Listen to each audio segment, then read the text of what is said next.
Man, it's your boy Speaks, and welcome to my Authentic Speaks YouTube channel, where my intention here is to give you a different perspective on life and increase your self-awareness. Today's video, man, we're going to talk about taking risk and why, depending on the level of risk that you're taking, can often give great reward. Therefore, the more responsibility, a lot of times there's an expected level of growth that you need to achieve mentally and sometimes physically, but mostly mentally, to sustain the weight of the risk that you're taking. One of the biggest risks I've took, man, within the past 3-4 years was moving out before I was ready. I want to explain to y'all about the mindset and what I've learned since taking that risk and the benefits that it added to my life, truthfully. In today's economy, you know what I'm saying, having your own space and everything is not exactly cheap. You got to make sure you're having a sustainable amount of income that's coming in to even do such a thing, let alone do it solo. Years as I gotten older, you know, I had the vision of it. I've always saw myself doing it, you know. I just never took the risk to do it until, you know, I spoke with my folks. And I'm not finna tell you that I was balling. I was maintaining enough to take the risk and get a space to myself. What I've learned since taking that risk, though, man, I didn't have the normal 5 to 6 months, you know what I'm saying, saved up, which is the traditional thing that most people do. I didn't have nothing close to that.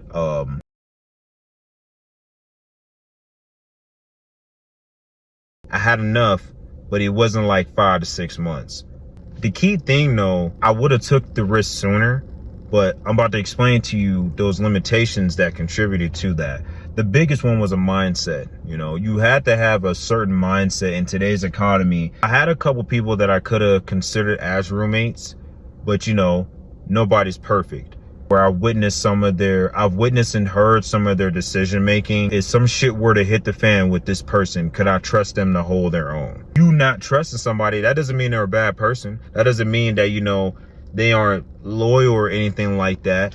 But you have to make sure that in those type of situations, if shit were to hit the fan, I had to look in the mirror and ask myself, could I trust this person to own their shit? Initially, though, man, when it comes to taking risk, you're going to have people in your life. You're going to have people in your life that often will speak their fears onto you. And a lot of times it could get misconstrued as them speaking to themselves as a reflection when they're looking at you. I can't do this shit. How the hell you're going to do it? I'm not going to tell you that you can't do it. Regardless how close you are to somebody, you could be married to them, you could have a relationship with them, it could be blood. Everybody to some extent has some deep level of jealousy towards another person. It's the way we humans function. We naturally have a tendency to compare ourselves because we all want to know if things were to go south, a situation to present itself, we need to see how we can stack ourselves up to the opposition. You know, I had a lot of people tell me, you can't get a space out here by yourself unless you got a roommate or you making X amount of money. You know, I had to put the work in. Have I had some stressful moments? Hell yeah, of course. In today's economy, hell yeah. It's the mindset. The only way you can get it is if you have a roommate or a girlfriend, you know what I'm saying, or anything of that nature. For me personally, I was noticing the people that were telling me these things, and I'll look at their lifestyles. I'll look at how they carry themselves. I'll look at what they got going on in their life. And 8.5 times out of 10, nobody's situation was similar to mine. Only difference was that I didn't have like a relationship or anything like that. But I felt like for somebody to tell me that I need to have a roommate or I need to be in a relationship to accomplish something that I've envisioned in my mind for years, for months now, it baffled me. You know, I had to take the route of, okay, how long am I going to sit here and keep saying that this is expensive? If this is something that I want, I'm going to do whatever it takes to get it. That was the mindset that I was willing to adapt. Was it easy? No. Because when I started adapting this mindset, I noticed that certain people in my life, over time, people slowly just started to kind of just gravitate the other direction. And a lot of times when you start leveling up, when you start growing and developing, you got a lot of people that want to drag you down or check on you or kind of keep you in this box because I don't want you to get ahead of me because I'm struggling.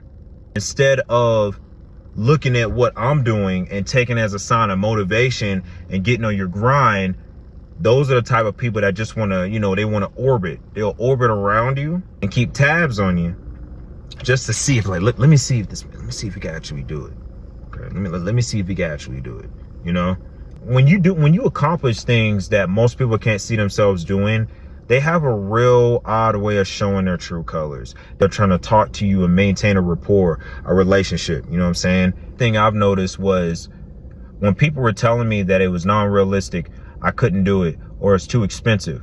My mindset was, okay, what's wrong with making a little extra money?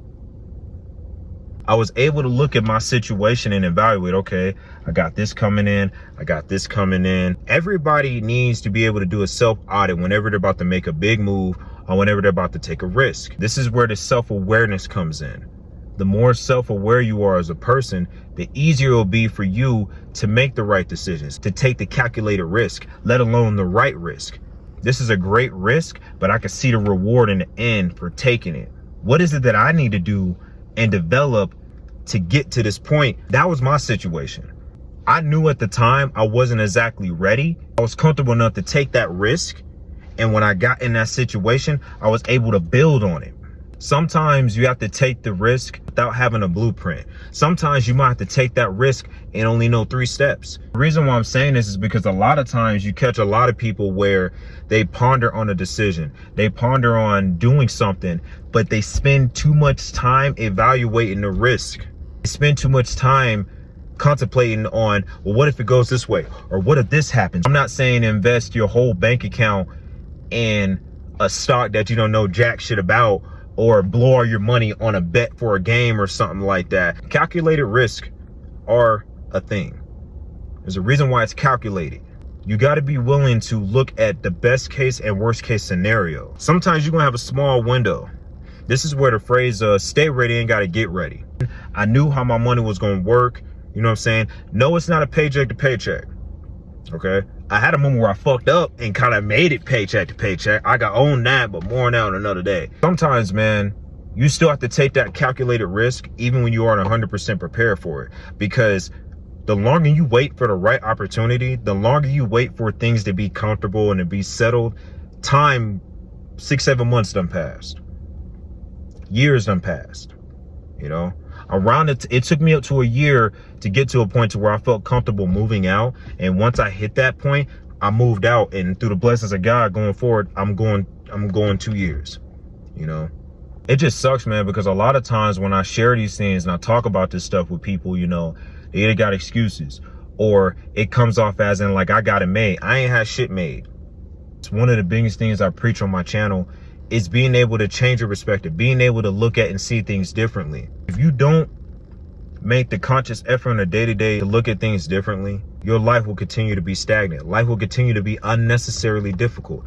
I'm not trying to teach people how to have a perfect life. My goal is to encourage people to have a balanced life and be able to decipher good and bad in regards of what's disrupting your energy and in regards to making the appropriate decision that's going to add value and benefit to your life. Take the risk. Don't be scared. Because the longer you contemplate on taking a risk, the longer the clock is still going to continue to tick.